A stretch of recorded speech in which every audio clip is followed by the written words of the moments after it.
Assalamualaikum warahmatullahi wabarakatuh.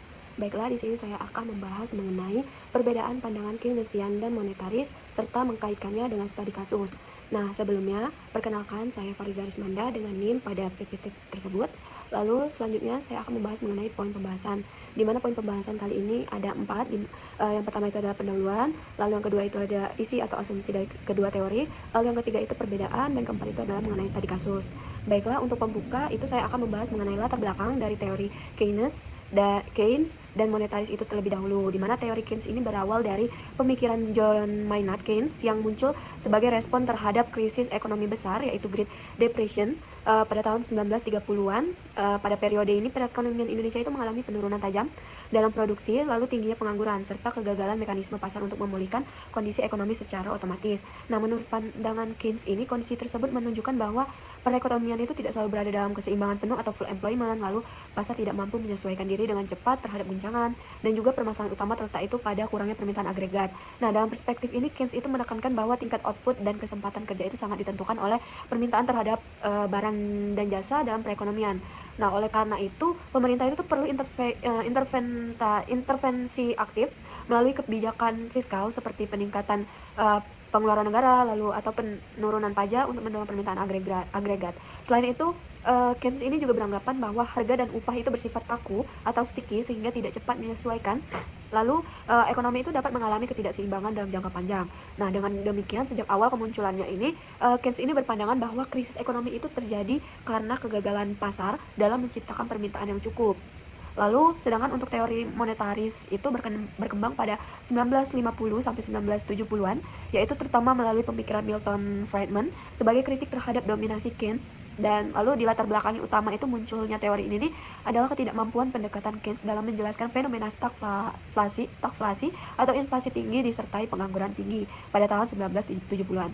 Berbeda dengan Keynes, monetaris ini berpendapat bahwa perekonomian ini nih pada dasarnya itu stabil secara alami sendiri. Lalu gangguan ekonomi itu seringkali disebabkan oleh kesalahan kebijakan pemerintah, khususnya itu dalam pengelolaan uang beredar. Lalu monetaris ini menekankan bahwa jumlah uang beredar itu merupakan faktor utama yang menentukan tingkat inflasi dan stabilitas ekonomi. Berdasarkan teori kuantitas uang, peningkatan jumlah uang beredar yang berlebihan itu akan menyebabkan kenaikan harga atau inflasi. Oleh karena itu kebijakan ini nih yang tepat adalah dengan mengendalikan pertumbuhan uang beredar secara stabil. Nah, Friedman ini juga bahkan mengusulkan aturan mengenai pertumbuhan uang, lalu pembatasan intervensi pemerintah yang bersifat diskresioner.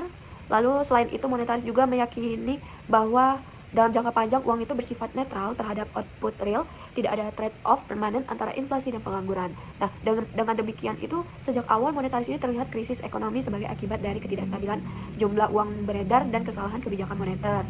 Nah, selanjutnya itu tuh saya akan menampilkan sekilas isi asumsi kedua teori tersebut, di mana bisa dilihat pada slide.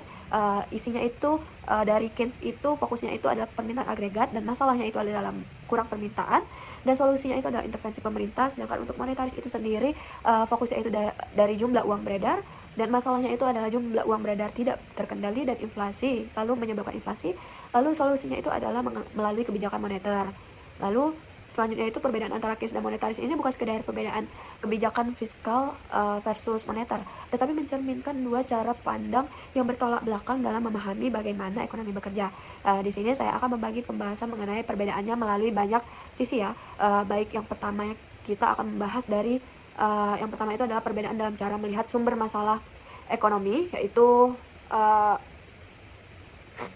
Keynes ini memandang bahwa sumber utama ketidakstabilan ekonomi itu berasal dari kelemahan internal sistem pasar, khususnya dalam menciptakan permintaan agregat yang cukup. Dalam kondisi tertentu, masyarakat itu cenderung menahan konsumsi dan investasi, sehingga ekonomi itu terjebak dalam siklus penurunan yang tidak bisa pulih dengan sendirinya. Sebaliknya, monetaris ini melihat bahwa masalah ekonomi itu bukan berasal dari pasar itu sendiri, melainkan dari kesalahan kebijakan pemerintah, terutama dalam mengatur jumlah uang beredar. Dalam pandangan ini, pasar sebenarnya memiliki kemampuan untuk menyesuaikan diri, tetapi terganggu oleh intervensi yang tidak tepat. Nah, dengan kata lain, Keynes ini krisisnya itu yaitu dari market failure, lalu monetaris ini berasal krisisnya itu dari government failure. Lanjut, yaitu ada mengenai perbedaan cara melihat stabilitas ekonomi. Nah, Keynes ini beranggapan bahwa perekonomian itu bersifat inherently unstable. Nah, tidak stabil secara alami. Fluktuasi ekonomi itu seperti resesi dan pengangguran tinggi itu dianggap sebagai fenomena yang wajar dan bisa berlangsung lama tanpa intervensi. Sebaliknya, monetaris ini berasumsi bahwa perekonomian itu pada dasarnya stabil dalam jangka panjang dan memiliki mekanisme penyesuaian otomatis. Nah, ketidakseimbangan hanya bersifat sementara dan akan kembali ke kondisi normal. Jadi perbedaan ini sangat fundamental di mana Keynes ini nih ekonominya itu bersifat rapuh, sedangkan monetaris itu ekonominya bersifat tangguh. Lalu yang ketiga itu perbedaan dalam dalam sisi peran pemerintah.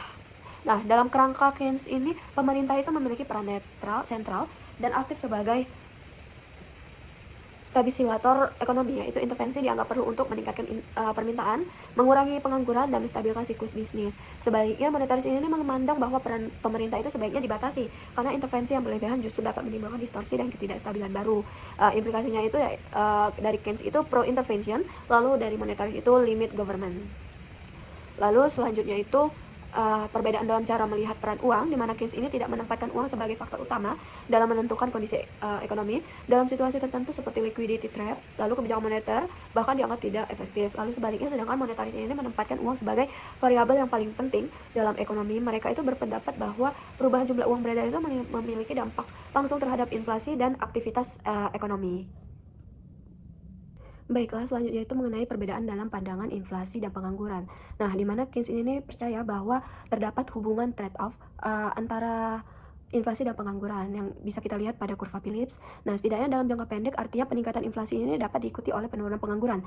Sebaliknya, monetaris ini menolak trade-off jangka panjang tersebut dan memperkenalkan konsep natural rate of unemployment. Nah, di mana upaya menekan pengangguran di bawah tingkat alaminya hanya akan menyebabkan inflasi yang lebih tinggi. Jadi perbedaannya itu bisa dilihat, Keynes itu tuh trade-off-nya itu mungkin terjadi, sedangkan monetaris itu trade-off-nya hanya sementara. Lalu selanjutnya itu dari perbedaan filosofis.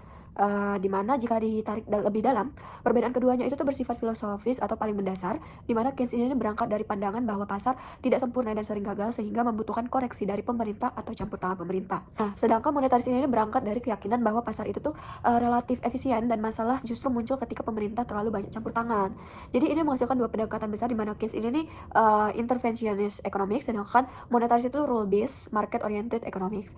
Jadi dapat disimpulkan perbedaan Keynes dan monetaris ini bukan hanya pada alat kebijakan fiskal versus moneter, tetapi lebih dalam pada cara memahami realitas ekonomi, cara mendiagnosis krisis, cara menentukan solusi. Jadi singkatnya, Keynes ini nih ekonomi gagal karena kurang permintaan menyebabkan perlu didorong, lalu monetaris ini nih ekonomi terganggu karena kesalahan dari sisi penawaran lalu perlu dikendalikan.